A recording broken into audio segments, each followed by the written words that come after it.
وَلْتَكُن مِّنكُمْ أُمَّةٌ يَدْعُونَ إِلَى الْخَيْرِ وَيَأْمُرُونَ بِالْمَعْرُوفِ وَيَنْهَوْنَ عَنِ الْمُنكَرِ وَأُولَٰئِكَ هُمُ الْمُفْلِحُونَ. السلام علیکم ورحمۃ اللہ وبرکاتہ. ان الحمد للہ نحمده ونستعینه ونستغفره ونعوذ باللہ من شرور انفسنا ومن سیئات اعمالنا. من يهده الله فلا مضل له ومن يضلل فلا هادي له. واشهد ان لا اله الا الله وحده لا شريك له واشهد ان محمدا عبده ورسوله. اما بعد فإن خير الحديث كتاب الله وخير الهدي هدي محمد صلى الله عليه وسلم وشر الأمور محدثاتها وكل محدثة بدعة وكل بدعة ضلالة وكل ضلالة في النار. محترم حاضرین، دوستوں، بزرگوں اور ساتھیوں، پردہ نشین اسلامی رشتے کی مائیں اور بہنیں، قیامت کی نشانیوں کے تعلق سے یہ درس ہمارا چل رہا ہے، اور اس میں دجال کے فتنے کے تعلق سے جو قیامت کی نشانیوں میں دوسرے نمبر کی نشانی ہے، جو حدیث صحیح مسلم کی آپ کے سامنے پڑھی گئی تھی، اس میں سب سے پہلے نمبر پہ دھوئیں کا ذکر تھا اور دوسرے نمبر پہ دجال کا. تو دجال کے فتنوں کے بارے میں ہم لوگ پڑھ رہے تھے. صحیح مسلم کی روایت ہے، حضرت ابو سعید خدری رضی اللہ تعالی عنہ راوی حدیث ہیں، کہتے ہیں کہ جب دجال نکلے گا تو اس کی جانب ایک مومن آدمی چل کر کے جائے گا. کس کی جانب؟ دجال کے جانب. تو دجال کے جو سپاہی ہوں گے اس مومن آدمی کو پکڑیں گے، اس کو روکیں گے اور کہیں گے کہ تم ہمارے رب کے پاس چلو. تو وہ مومن انسان کہے گا کہ تمہارا رب کون ہے؟ تو کہا تم ہمارے رب کو نہیں مانتے ہو؟ کہے گا کہ نہیں، میں اپنے رب کو مانتا ہوں، جو اللہ ہے وہ میرا رب ہے. تمہارا رب کون ہے؟ تو کہا نہیں، میرا رب ہے جو یہاں رہتا ہے. کہا میں اس کو نہیں مانتا ہوں. تو دجال کے یہ سپاہی تلوار نکال کر کے اس کو قتل کرنا چاہیں گے. دوسرا کہے گا سپاہیوں میں سے کہ نہیں، اس کو قتل مت کرو، کیونکہ کیا ہمارے رب نے منع نہیں کیا ہے؟ وہ دجال کو کیا کہیں گے؟ رب. کیا ہمارے رب نے یہ منع نہیں کیا ہے کہ ہم اس کے سامنے جس کو قتل کرنا ہو اس کے سامنے کریں، اس کے پیچھے کسی کو قتل نہ کریں؟ تو کہے گا کہ ہاں. تو پھر کیا کرنا ہے؟ تو کہا چلو اس کو لے کر کے ہم اپنے رب کے پاس چلتے ہیں. وہ لے کر کے اس کو دجال کے پاس پہنچیں گے، اس مومن آدمی کو. تو دجال مومن سے مخاطب ہو کر کے کہے گا، ایمان والے سے، کیا تم ہمارے اوپر ایمان لاتے ہو؟ کہے گا نہیں، میں تمہارے اوپر ایمان نہیں لاتا. تو دجال اس کو مارنے کا حکم دے گا. اس کے سپاہی اس کو پیٹیں گے، اس کو ماریں گے، اور لات گھوسے سے اس کے پیٹھ میں اس کی پٹائی ہوگی. اور اس کے بعد اس کو جب مار کر کے وہ اطمینان ہوں گے تو پھر دجال پوچھے گا اب تم میرے اوپر ایمان لاتے ہو؟ تو وہ آدمی کہے گا کہ نہیں، اب بھی میں تمہارے اوپر ایمان نہیں لاتا. تو دجال اب کیا کرے گا؟ ایک آری منگوائے گا جس کے ذریعے سے لکڑی چیرا جاتا ہے. لکڑی کو جس کے ذریعے سے چیرا جاتا ہے وہ منگائے گا، اور اس کے سر کے درمیان سے رکھ کر کے اس کو 2 ٹکڑوں میں چیر دے گا. اب اذیت اور تکلیف کا آپ اندازہ لگائیے. چاقو یا تلوار سے نہیں کاٹے گا، بلکہ آری سے، جس سے لکڑی کاٹا جاتا ہے، اس سے اس کو 2 حصوں میں تقسیم کر دے گا، اور ایک حصہ ادھر ڈالے گا، دوسرا حصہ ادھر ڈالے گا، اور بیچ میں دجال خود کھڑا ہو جائے گا. اور اس کے بعد وہ حکم دے گا تو وہ دونوں دھڑ آپس میں مل جائیں گے. دونوں دھڑ جس کو اس نے کاٹ کے ابھی 2 ٹکڑے میں تقسیم کیا تھا وہ آپس میں کیا ہو جائیں گے؟ مل جائیں گے۔ اب اس کے بعد اس سے کہے گا اب تم میرے اوپر ایمان لاتے ہو کہ نہیں لاتے ہو؟ کہا اب تو تمہارے اوپر مجھ کو پکا یقین ہو گیا کہ تم ہی دجال ہو، اب اور میں تمہارے اوپر ایمان لانے والا نہیں ہوں۔ اور اس وقت وہ چلا کر کے کہے گا، وہ مومن کہے گا ایھا الناس، لوگوں جان لو یہی وہ دجال ہے جس کے متعلق اللہ کے نبی صلی اللہ علیہ وسلم نے خبر دی تھی، تم اس کے جھانسے میں مت پڑنا اور اس کے اوپر ایمان نہ لانا، اور جان لو اس نے جو میرے اوپر ظلم کیا ہے یہی اس کا آخری ظلم ہے، اس کے بعد اب یہ کسی کے اوپر ظلم نہیں کر سکے گا۔ اب دجال اس کو پکڑے گا اور پکڑ کر کے اس کو ذبح کرنا چاہے گا تو اللہ رب العالمین اس کے گردن کو پیتل کا بنا دے گا، پیتل کا، تانبا جس کو کہتے ہیں، اس کی گردن بنا دے گا۔ اب اس میں وہ چھری چلا کر کے بھی اس کو کاٹ نہیں پائے گا، اس کو دو ٹکڑوں کے اندر تقسیم نہیں کر پائے گا۔ اب اس کو اس کے ہاتھ پیر سے پکڑ کر کے وہ اپنی جو جنت ہے اس جنت کو چھوڑ کر جہنم میں ڈالے گا، لیکن وہ آدمی جائے گا کہاں؟ وہ آدمی جنت میں جائے گا۔ اللہ کے نبی صلی اللہ علیہ وسلم نے فرمایا ھذا اعظم الناس شہادۃ عند رب العالمین، اللہ رب العالمین کے نزدیک یہ جو آدمی ہوگا یہ گواہی کے اعتبار سے سب سے بڑا گواہ ہوگا، گواہی دینے کے اعتبار سے سب سے بڑا گواہ ہوگا کہ اس نے اس فتنے کو اپنی آنکھوں سے دیکھ کر کے اور فتنے کو جھیل کر کے برداشت کر کے بھی دجال کے منہ کے اوپر اس کے کافر ہونے کی شہادت اور گواہی دے گا اور اللہ رب العالمین کی وحدانیت کا اقرار کرے گا۔ یہ چیزیں کیسے ممکن ہوگی؟ یہ چیزیں ممکن ہوں گی علم کی وجہ سے، یہ چیزیں علم کی وجہ سے ممکن ہوں گی۔ اب یہاں ایک سوال ہے، دجال ہے کہاں؟ قیامت کے قریب وہ نکلے گا تو کہاں سے نکلے گا؟ دیکھیے یہ لوگ جو عقل سے دین اسلام کو سمجھتے ہیں وہ اس طرح کے شبہات نکالتے ہیں۔ یاجوج ماجوج کی دیوار کہاں ہے؟ ہم لوگوں کو تو ابھی تک نہیں ملی۔ ایک صاحب نے کتاب لکھی، ہم نام نہیں لیں گے، انہوں نے لکھا کہ یاجوج ماجوج کی جو دیوار ہے نا وہ دیوار چین میرے کو لگتی ہے۔ وہ کیا ہے؟ دیوار چین۔ کہا کیوں ایسا کہہ رہے ہیں آپ دیوار چین؟ کہا اس لیے کہہ رہے ہیں کہ انسان نے اتنا سرچ کیا، اتنا سب کچھ کیا، ہر چیز کا پتہ لگا لیا، تو یاجوج اور ماجوج کا پتہ کیوں نہیں لگا تھا؟ آج تک کیوں نہیں ملا؟ یا دجال آج تک کیوں نہیں ملا؟ ملنا چاہیے، مل جانا چاہیے۔ اتنا ہمارے پاس سیٹلائٹ ہے اور ہم لوگ اوپر سے تصویریں لے رہے ہیں اور کونے کونے کی تصویر لے رہے ہیں، پھر یہ چیزیں کیوں نہیں مل رہی ہیں؟ کیا جواب دیجیے گا اس کا؟ اس کا کیا جواب دیجیے گا؟ اس کی ایک مثال لیجیے۔ حضرت موسیٰ علیہ السلام جب بنی اسرائیل کو لے کر کے میدان تیہ میں آئے تو کتنے سال تک بھٹکے؟ 40 سال تک۔ 3 کلومیٹر تھا، 3 میل کی دوری تھی بیت المقدس جہاں وہ بھٹک رہے تھے۔ کتنی میل کی دوری تھی؟ 3 میل۔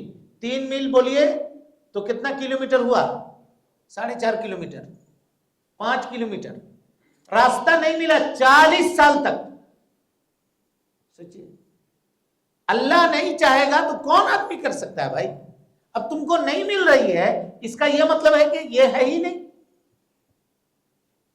سمجھ رہے ہیں؟ اسی لیے کچھ چیزیں جن کا تعلق ایمانیات سے ہوتا ہے ان کو ایمان کے حساب سے سمجھنا پڑے گا۔ عقل والوں کے پیچھے جائیے گا تو وہ آپ کو گمراہ کر کے چھوڑ دیں گے۔ آج نوجوانوں کا یہی حال ہے، وہ کہتے ہیں دجال کچھ نہیں تھا، وہ چنگیز تھا یا ہلاکو خان تھا، وہ دجال تھا۔ دجال اب آنے والا نہیں ہے۔ یاجوج اور ماجوج کون تھے؟ تو کہا وہ تاتاری فوج تھے جو آئے اور چلے گئے۔ یاجوج اور ماجوج اس طرح کی کوئی چیزیں نہیں ہیں۔ اعوذ باللہ من الشیطان الرجیم۔ یہ وہ لوگ ہیں جو اللہ رب العالمین کی نشانیوں کا کیا کرنے والے ہیں؟ انکار کرنے والے ہیں۔ اب یہ کہاں ہے؟ اس سلسلے میں ایک حدیث سنیے۔ حضرت فاطمہ بنت قیس رضی اللہ عنہا کہتی ہیں کہ ایک روز ہم لوگ مدینے میں تھے کہ مسجد نبوی میں آواز لگائی گئی، غور سے حدیث سنیے گا، کہا الصلاۃ جامعہ، یہ نماز کا وقت نہیں تھا، نماز کا وقت نہیں تھا. جب سورج گرہن لگے یا چاند گرہن لگے تو سنت یہ ہے کہ مؤذن صاحب یہ آواز لگائیں گے، الصلاۃ جامعہ، الصلاۃ جامعہ، نماز قائم کی جا رہی ہے، نماز قائم کی جا رہی ہے. اب جو بھی لوگ ہوں گے جہاں کہیں بھی ان کو کیا ہے، مسجد میں آنا ہے. آج بھی اگر یہ ہو تو اس وقت کیا کرنا ہے، لوگوں کو بلانے کے لیے یہ آواز لگانی ہے. مسجد کے مائک سے مؤذن صاحب یہ آواز لگائیں گے. اللہ کے نبی صلی اللہ علیہ وسلم کو جب کسی اہم معاملے کی ضرورت پڑتی تو آپ مؤذن کو حکم دیتے کہ آواز لگاؤ. اس طرح آواز لگائی گئی. اب مدینے میں جتنے لوگ تھے سب جمع ہو گئے نبی صلی اللہ علیہ وسلم کے سامنے. کہتی ہیں فاطمہ بنت قیس کہ میں بھی جمع ہوئی اور میں مسجد کے اندر موجود تھی، عورتوں کی صف میں سب سے پہلی صف میں بیٹھی ہوئی تھی. یعنی وہ صف جو مردوں سے سب سے قریب تھی، یعنی عورتوں کی جو پہلی صف تھی اس پہلی صف میں بیٹھی ہوئی تھی. اللہ کے نبی صلی اللہ علیہ وسلم نماز سے فارغ ہوئے. 2 رکعت آپ نے نماز پڑھائی، نماز سے فارغ ہوئے اور اس کے بعد آپ نے کہا لوگوں کی طرف اشارہ کر کے کہ اپنے اپنی جگہ پر اپنی اپنی مصلی پر بیٹھے رہو. جہاں جہاں تم لوگوں نے نماز پڑھی ہے ہر آدمی وہاں پہ بیٹھے رہو. اور اس کے بعد نبی صلی اللہ علیہ وسلم نے کہا اتدرون لما جمعتکم، تمہیں معلوم ہے کہ میں نے تمہیں کیوں جمع کیا ہے؟ صحابہ نے کہا اللہ و رسولہ اعلم، اللہ اور اس کے رسول بہتر جانتے ہیں. کہا قسم اللہ کی میں کسی خوف کی وجہ سے اور کسی لالچ کی وجہ سے تم کو یہاں پہ جمع نہیں کیا ہوں، لیکن میں نے تمہیں ایک اہم بات کی خبر دینے کے لیے یہاں پہ اکٹھا اور جمع کیا ہے. کہا کہ تمیم داری جو نصرانی تھے وہ آئے اور مسلمان ہو گئے. کون؟ حضرت تمیم داری رضی اللہ عنہ. یہ کیا تھے؟ پہلے نصرانی تھے. نبی صلی اللہ علیہ وسلم کے پاس آئے اور مسلمان ہو گئے اور انہوں نے مجھ سے ایک حدیث بیان کی ہے، ایک بات بیان کی ہے جو بات میں تم کو پہلے سے بتاتا تھا، وہی بات انہوں نے بیان کی ہے. کہا کیا بات ہے وہ؟ کہا تمیم داری اور ان کے ساتھ 30 آدمی 2 قبیلے کے، ایک قبیلہ لخم اور دوسرا قبیلہ جذام، یہ 2 قبیلہ ہے عرب کا. کہ ان 2 قبیلے کے 30 آدمی کے ساتھ تمیم داری سمندر کا سفر کر رہے تھے، کشتی میں بیٹھ کر کے کہیں جا رہے تھے. اتنے میں سمندر میں طوفان آیا اور طوفان نے ان کے کشتی کو راستہ بھٹکا دیا. 1 مہینہ تک کشتی سمندر میں اٹکھیلی کھیلتے رہی، کبھی ادھر کبھی ادھر، پتہ نہیں کہ کہاں گئے، راستہ بھٹک گئے. یہاں تک کہ ہم لوگ پہنچے ایک جزیرے میں. جزیرے میں جا کر کے ہماری گاڑی یا ہماری کشتی وہاں رکی.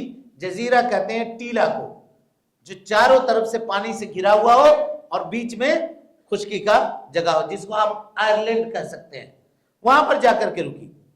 کا فلقیتہم دابۃ اہلب، ہم لوگوں کی ملاقات ایک ایسے جانور سے ہوئی جو بالوں سے پورے طور پہ ڈھکا ہوا تھا. جانور، اس کا چہرہ کدھر ہے اور اس کے پیچھے کا حصہ، اس کا دم کدھر ہے، یہ سمجھ میں نہیں آ رہا تھا. بال ہی بال، پورا کا پورا بال. اب اس نے ہم لوگوں سے گفتگو کی. اس جانور نے کیا کی؟ ہم لوگوں سے گفتگو کی. کہا وہی لگ، ہم لوگوں نے اس سے پوچھا تو کون ہے؟ تو کہا میں جاسوس ہوں، انا جساسہ، میں جاسوس ہوں. اسی لیے اس حدیث کو کہا جاتا ہے حدیث جساسہ. کیا کہا جاتا ہے؟ حدیث جساسہ. اس لیے کہ وہ دجال کے لیے جاسوسی کیا کرتا تھا. وہ جانور دجال کے لیے جاسوسی کیا کرتا تھا. تو کہا کہ کیا معاملہ ہے تمہارا، تم یہاں کیوں ہو؟ تو کہا کہ تم لوگ ہم سے زیادہ سوال مت کرو، یہ جو سامنے بلڈنگ نظر آ رہی ہے اس بلڈنگ میں اندر جاؤ. محل ہے، دیر، عربی زبان میں دیر کا لفظ ہے. دیر کے معنی قصر، قصر کے معنی محل. اس محل میں جاؤ، وہاں ایک آدمی موجود ہے، وہ تم لوگوں سے ملنے کا بڑا مشتاق ہے، تمہارے انتظار میں ہے. اب اس کا کیا مطلب کہ کیا دجال کو پتا تھا کہ کچھ لوگ آنے والے ہیں یا کیا بات ہے؟ تو ہو سکتا ہے کہ اس کو لگا ہو کہ کچھ لوگوں کی کشتی بھٹک گئی ہے اور اس نے اپنے جاسوس کو خبر دینے کے لیے بھیجا ہو. یا یہ بھی ہو سکتا ہے کہ اس جاسوس نے جب اجنبی لوگوں کو دیکھا ہو تو اپنے مالک کو خبر دیا ہو کہ کچھ لوگوں سے ہماری ملاقات ہوئی ہے۔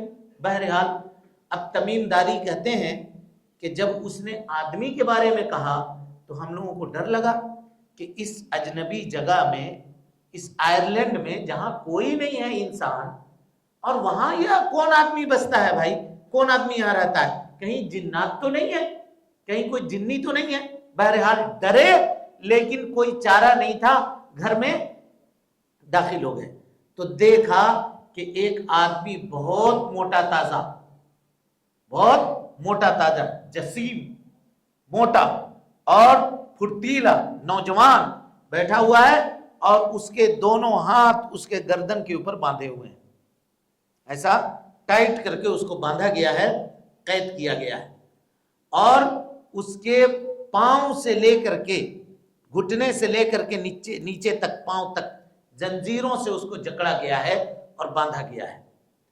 ہم لوگوں نے، تمیم داری کہتے ہیں کہ ہم لوگوں نے اس سے پوچھا ویلک من انت، خرابی ہو تمہارے لیے، ڈراؤنی شکل تھی اس کی، کہ کون ہو تم؟ تو کہا تم میرے بارے میں جانتے ہو۔ اس نے کیا کہا؟ تم میرے بارے میں جانتے ہو، میں ابھی تمہارے درمیان بندھا پڑا ہوا ہوں، لیکن ایک روز میں یہاں سے نکلوں گا، تب تمہیں بتاؤں گا کہ میں ہوں کون۔ ابھی تم میرے سوالوں کا جواب دو، تم کون ہو یہ بتلاؤ۔ تو تمیم داری نے کہا کہ ہم ایک لوگ ہیں، تجارت کے لیے نکلے تھے، سمندر میں ہمارا جو ہے جہاز جو ہے وہ موجوں کے حوالے ہو گیا، ہم 1 مہینے تک بھٹکتے رہے اور یہاں آ کر کے ٹھہرے ہیں، تو جانور سے ملاقات ہوئی، اس نے ہم کو یہاں بھیج دیا ہے، اس نے ہم کو یہاں بھیج دیا ہے۔ یہ پوری باتیں ہم نے، تمیم داری نے کیا کی، اس کو بتا دیا۔ اب دجال اس سے سوال کر رہا ہے، دیکھیے پوچھ رہا ہے ذرا یہ بتاؤ نخل بیسان کا کیا حال ہے؟ بیسان جو ملک شام میں کھجوروں کا ایک باغ ہے، کہ اس کھجور کے باغ کا کیا حال ہے؟ تو کہا کہ وہاں پھل لگتے ہیں۔ تمیم داری نے کہا کہ وہاں پھل لگتے ہیں، لوگ اس سے فائدہ اٹھا رہے ہیں، کہ ایک زمانہ آئے گا کہ اس کے درختوں میں کوئی پھل نہیں لگے گا، ایک زمانہ آئے گا کہ اس کے درختوں میں کوئی پھل نہیں لگے گا۔ اس کے بعد کہا کہ ذرا یہ بتاؤ کہ بحیرہ طبریہ جو ایک ندی ہے، کہ اس ندی کا کیا حال ہے؟ وہاں پانی ہے؟ حل فیہا ماء، پانی ہے اس میں؟ کہاں اس میں بہت پانی ہے۔ کہا کہ ایک زمانہ آئے گا کہ اس کا پانی سوکھ جائے گا اور ایک قطرہ بھی اس ندی میں پانی نہیں رہے گا۔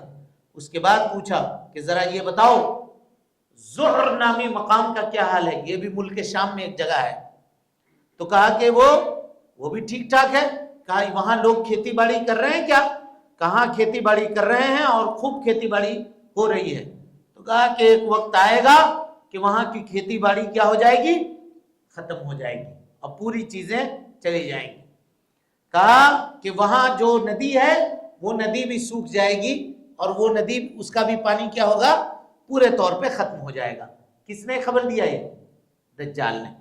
اب اس کے بعد کہا اخبرونی عن نبی الامیین، ان پڑھ لوگوں کے نبی کے بارے میں خبر بتاؤ ہمیں، کیا ہوا اس کا حال؟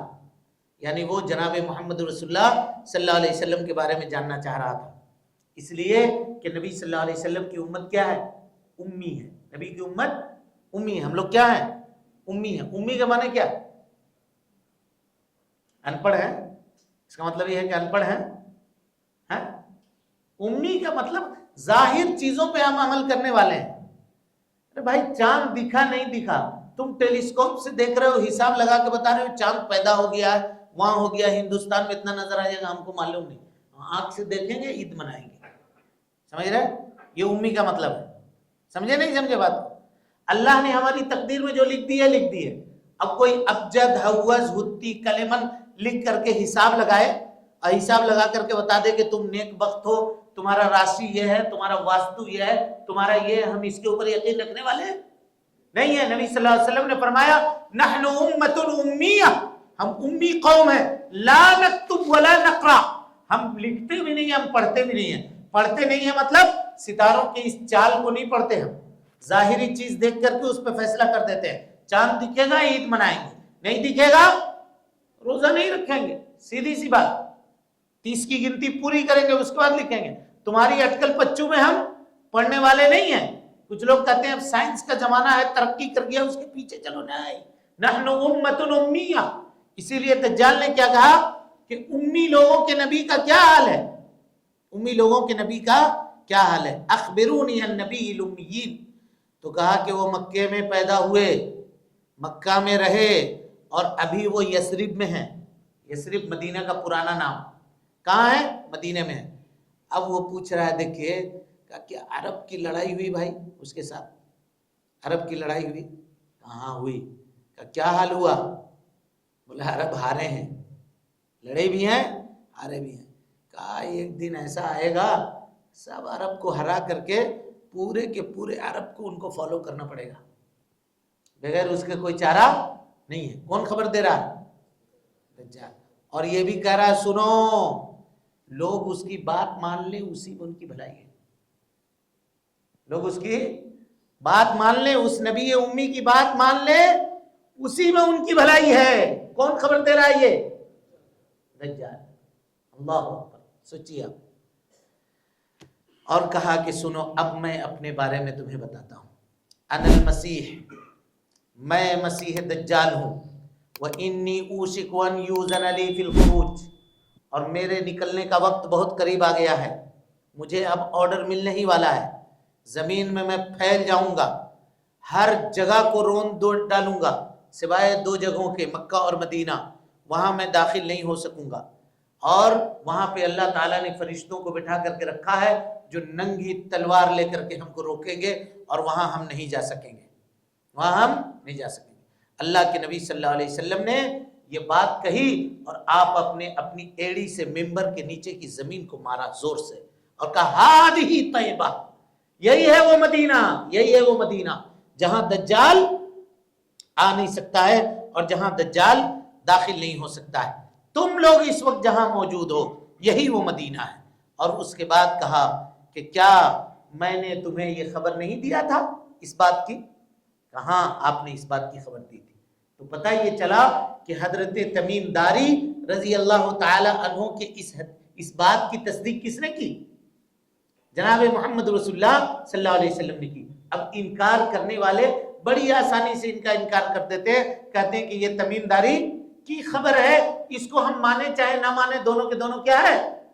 برابر ہے. اعوذ باللہ من الشیطان الرجیم. نبی صلی اللہ علیہ وسلم نے اس کی تصدیق کی، بلکہ آپ نے یہ کہا کہ یہ بالکل وہی خبر ہے. بلکہ آپ نے کیا کہا؟ فَإِنَّهُ أَعْجَبَنِي حَدِيثُ تَمِيم، اس سلسلے میں مجھے تمیم داری کی بات پسند آئی، اس لیے میں نے تم کو اکٹھا اور جمع کیا تاکہ تم کو بھی یہ بات بتلا دوں، تم کو بھی یہ بات سنا دوں. اور اس کے بعد نبی صلی اللہ علیہ وسلم نے بتلایا، کہا کہ سنو، دجال یا تو شام کے سمندر میں ہے یا نہیں تو یمن کے سمندر میں ہے. ان دونوں جگہوں میں سے کسی ایک جگہ پر ہے. اب محدثین کہتے ہیں کہ ہو سکتا ہے پیارے مصطفیٰ صلی اللہ علیہ وسلم کو اس وقت دجال کے بارے میں خبر نہیں دی گئی ہو، یا آپ نے امت کو ڈیفینیٹ خبر دینا نہیں چاہا، اس لیے آپ نے کیا کہا؟ یا تو ہو سکتا ہے وہ یمن کے سمندر میں ہے یا وہ ہو سکتا ہے ملک شام کے سمندر میں ہے. لیکن نبی صلی اللہ علیہ وسلم نے فرمایا کہ جان لو کہ وہ مشرق کی طرف ہے، جان لو کہ وہ مشرق کی طرف ہے، جان لو کہ یہ مشرق کی طرف ہے. تو مشرق، مدینے سے مشرق کا حصہ کون سا ہے؟ یمن کا. یمن طرف کا جو علاقہ ہے یہی مشرق کا حصہ ہے، جس کے بارے میں اللہ کے نبی جناب محمد رسول اللہ صلی اللہ علیہ وسلم نے بیان فرمایا. یہ دجال جب آئے گا، یہ بات تو ہو گئی یہاں تک. اب جب دجال آئے گا تو اترے گا کہاں؟ مدینے کے قریب ایک جگہ ہے جس کا نام ہے مقام جرف، وہاں پر یہ آ کر کے ٹھہرے گا. اب مدینے سے جو لوگ منافق اور جو کمزور ایمان والے ہوں گے وہ سب کے سب نکل کر کے دجال کو فالو کریں گے، اور خاص طور پہ عورتیں یہ مدینے سے نکل کر کے دجال کے پارٹی میں جا کر کے شامل ہو جائیں گی. کیوں؟ اس لیے کہ عورتیں چمتکار سے جلدی متاثر ہو جاتی ہیں، کسی بھی نئی چیز سے جلدی کیا ہو جاتی ہیں؟ متاثر ہو جاتی ہیں. اسی لیے اللہ کے نبی صلی اللہ علیہ وسلم نے ان کو قبروں کی زیارت سے کیا کیا ہے؟ منع کیا ہے. کیونکہ وہ ان کا دل جو ہے وہ بہت جلدی پلٹ جاتا ہے. نرم دل کی ہوتی ہیں, دل اور ان کے دل و دماغ میں سوچنے اور سمجھنے کی اتنی صلاحیت اور اتنی پختگی نہیں ہوتی ہے جتنے ایک مرد کے اندر ہوتا ہے. تو نتیجہ یہ ہوگا کہ مدینہ سے بہت ساری عورتیں نکل کر کے جا کر کے دجال کے یہاں شامل ہو جائیں گی. یہاں تک کہ کوئی آدمی جب اپنے گھر سے نکلے گا تو وہ اپنے ماں کو, اپنی بیٹی کو, اپنی بہن کو, اپنی پھوپھی کو, اپنے خالہ کو رسی سے باندھ کر کے اپنے گھر میں رکھ کر کے جائے گا. تالا دروازہ میں لاک کر کے رسی سے باندھ کر کے جائے گا کہ کہیں میری غیر موجودگی میں یہ یہاں سے نکل کر کے نہ چلی جائے. اب آئیے کچھ باتیں دیکھ لیتے ہیں کہ جو دجال کے فتنے سے ہمیں محفوظ رکھے. بہت ہلکی چیز ہے. نبی صلی اللہ علیہ وسلم نے فرمایا تم میں کا جو آدمی دجال کے فتنے سے بچنا چاہتا ہے وہ سورۃ الکہف کی شروع کی 10 آیتوں کو یاد کرے. شروع کی کتنی آیتوں کو؟ 10 آیتوں کو. اور مسلم کی ایک روایت میں ہے کہ سورۃ الکہف کی آخری 10 آیتوں کو. ٹھیک ہے, شروع کی 10 آیت, آخری 10 آیت. تو علماء نے کہا کہ دونوں یاد کر لے تو بہتر ہے. اور کچھ لوگوں نے کہا کہ شروع کی 10 آیت یاد کرے یا آخری کے 10 آیت یاد کرے. جس کو بھی یاد کرے گا انشاءاللہ وہ کیا ہوگا؟ دجال کے فتنے سے محفوظ رہے گا. دجال کے فتنے سے محفوظ رہے گا. تو یہ دجال کے فتنے کے تعلق سے گفتگو تھی. جو اب اس میں اور بھی بہت ساری چیزیں تھیں, لیکن ابھی تک ہم لوگ, آج تیسری رات ہے اور ابھی تک دوسری ہی نشانی میں ہیں, تو اسی لیے ہم نے شارٹ کر دیا معاملے کو. پھر کبھی جب موقع ملے گا تو ہم اور مزید اس کی تفصیل آپ کے سامنے رکھنے کی کوشش کریں گے. اب اس کے بعد آئیے قیامت کی نشانیوں میں سے تیسری نشانی جو حدیث میں بیان ہوئی ہے وہ کیا ہے؟ دابۃ الارض. کس کا؟ دابۃ الارض کا نکلنا. دابۃ الارض کس کو کہتے ہیں؟ دابہ کے معنی جانور, دابہ معنی کل ما یدب علی الارض, جو زمین کے اوپر چلنے والا ہو. اور عام طور پہ چوپائے کو کیا کہتے ہیں؟ دابہ کہتے ہیں, 4 پیر والے. بہرحال قرآن مجید میں اس کا ذکر ہے. اللہ رب العالمین نے قرآن مجید میں اس کا ذکر کیا ہے. سورۃ النمل آیت نمبر 82.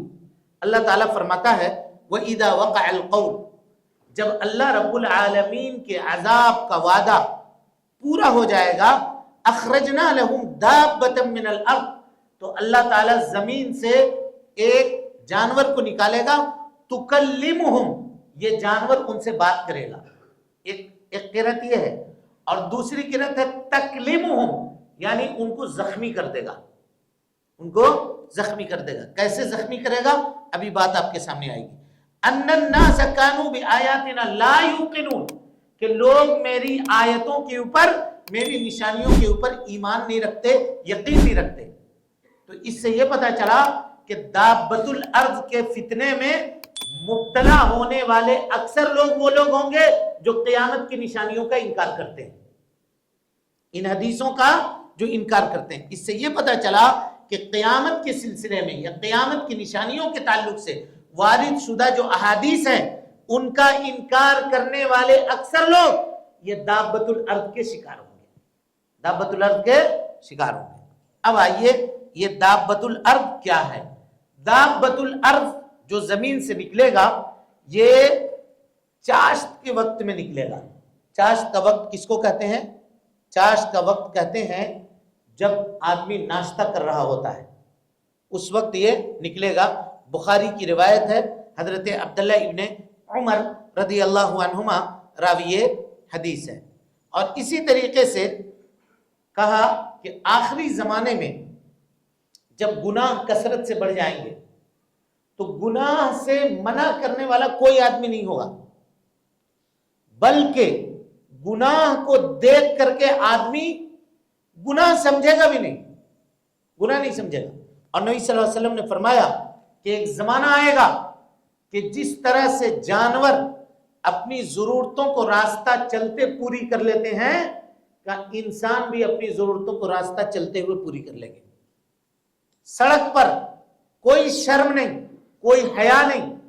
اور اس وقت کا سب سے نیک آدمی وہ ہوگا جو ان کو یہ کہے گا کہ راستے میں ایسا مت کرو, ذرا دیوار کے پیچھے چلے جاؤ, یہ نہیں کہے گا کہ یہ کام برا ہے، کیا کہے گا؟ راستے میں ایسا کرنا برا ہے، ذرا دیوار کے پیچھے چلے جاؤ، تم کو جو کرنا ہے ادھر کرو، راستے میں کھڑے ہو کر کے نہ کرو۔ یہ اس وقت کا سب سے نیک آدمی ہوگا، سب سے نیک آدمی ہوگا۔ ایک زمانہ ایسا آنے والا، اب بلکہ اب ہم لوگ دیکھ رہے ہیں شرم و حیا اب انسانوں سے کس قدر مفقود ہوتا چلا جا رہا ہے، اور کس طرح کے کپڑے پہن رہے ہیں، اور کس طرح سے لوگ اپنی زندگی جی رہے ہیں۔ لائف اسٹائل کے نام پہ لوگ شرم و حیا کو کس طرح سے فراموش کر چکے ہیں، یہ ہم لوگوں کی نگاہوں سے مخفی نہیں ہے۔ کہا یہی وہ زمانہ ہوگا جب دجال کیا ہوگا؟ نکلے گا۔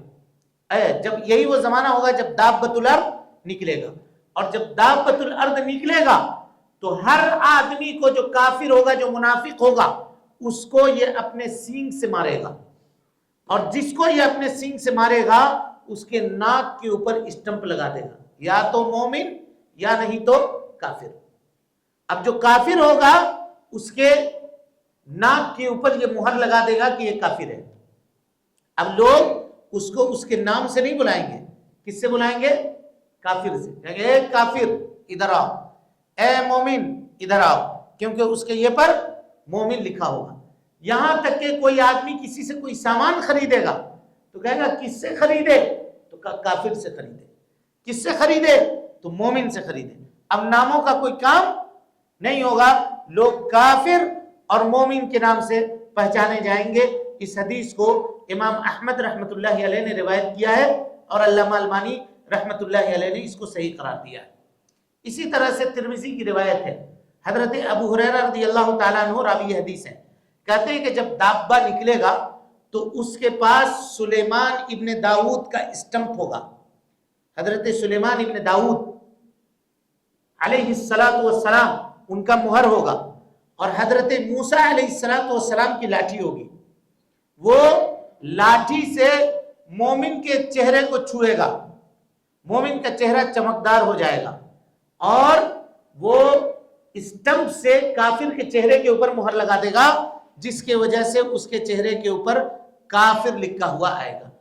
احمد شاکر رحمت اللہ علیہ نے اس حدیث کو صحیح قرار دیا ہے، یعنی مومن کے چہرے کو لاٹھی سے چھو کر کے چمکدار کر دے گا، اور کافر کے چہرے کو اسٹمپ لگا کر کے وہ کیا کر دے گا؟ داغدار کر دے گا۔ یہ اس کا کام ہوگا۔ یہ نکلے گا کہاں؟ کس جگہ پر یہ نکلے گا؟ دابۃ الارض۔ تو کہتے ہیں کہ اللہ کے نبی صلی اللہ علیہ وسلم صحابہ کرام رضوان اللہ علیہم اجمعین کو مکہ میں ایک مقام پر لے کر گئے، جس مقام میں بہت سارے ریت پڑے ہوئے تھے، اور اس کے ارد گرد کا حصہ جو ہے وہ سوکھا ہوا تھا، اور نبی صلی اللہ علیہ وسلم نے کہا کہ تخرج الدابۃ من هذه الموضع، کہ اسی جگہ سے تخرج الدابۃ من هذا الموضع، اس جگہ سے دجال نکلے گا۔ یعنی اس سے یہ پتا چلا کہ دجال مکہ کے قریب کوئی جگہ سے نکلے گا، اس حدیث سے یہ معلوم ہوتا ہے۔ لیکن اس حدیث کو علامہ البانی رحمت اللہ علیہ نے ضعیف قرار دیا ہے، اس حدیث کو علامہ البانی نے ضعیف قرار دیا ہے۔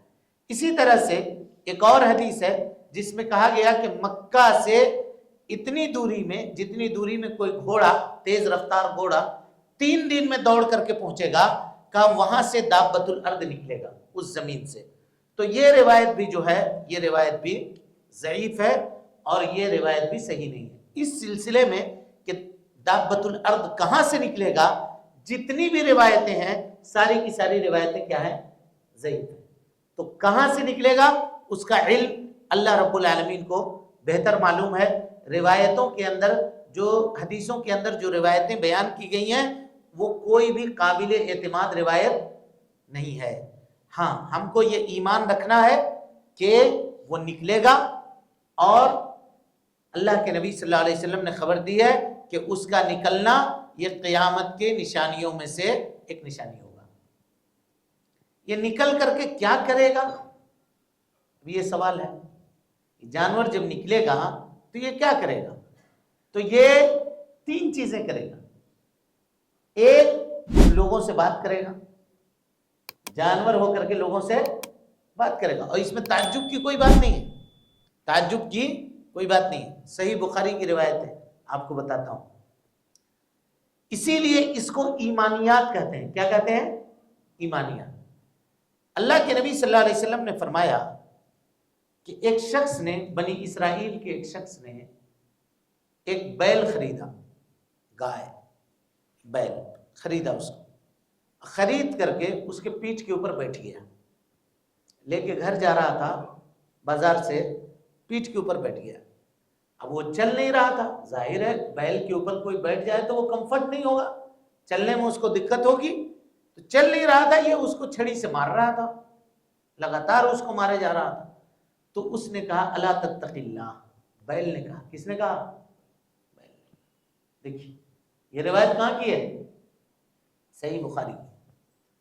بیل نے اس سے کہا الا تتق اللہ، کیا تم کو اللہ کا خوف نہیں ہے؟ ما خلقنا لاجل ھذا، اللہ نے ہم کو اس لیے نہیں بنایا کہ تم میری پیٹھ کے اوپر بیٹھو. انما خلقنا لاجل الحرث، ہم تو کھیتی باڑی کرنے کے لیے پیدا ہوئے ہیں. یعنی ایک جانور کو بھی اللہ تعالیٰ نے کیوں بنایا ہے اس کو اس کا مقصد پتا ہے. انسان کو اس کا مقصد پتا نہیں، جانور کو اس کا مقصد پتا ہے. ٹھیک ہے. اب صحابہ کرام کو کیا ہوا؟ اس سے تعجب ہوا کہ ایک جانور اس طرح کی بات کر رہا ہے. تو اللہ کے نبی صلی اللہ علیہ وسلم نے کہا کہ اس پر میں ایمان لاتا ہوں، حضرت ابوبکر صدیق ایمان لاتے ہیں، حضرت عمر ابن خطاب ایمان لاتے ہیں. اور اس کے بعد کہا کیا اس سے بھی زیادہ تعجب خیز معاملے کی طرف میں تمہاری رہنمائی نہ کروں؟ کہا ایک چرواہا تھا، بس اس حدیث کو بیان کر کے بات ختم کرتے ہیں. کہا ایک چرواہا تھا جو جانور اپنی بکریوں کو چرا رہا تھا جنگل میں، جانوروں. اتنے میں ایک بھیڑیا آیا اور اس کی ایک بکری لے کر کے بھاگ گیا. اس کی ایک بکری لے کر کے بھاگ گیا. اب یہ چرواہا اس کے پیچھے گیا، اس کو مار کر کے، ڈرا کر کے، دھمکا کر کے اپنی بکری چھین لیا. اب جو وہ بھیڑیا تھا دو پیر کے اوپر بیٹھ گیا اور بیٹھ کر کے کہا الا تتق اللہ، تم کو اللہ کا خوف نہیں ہے؟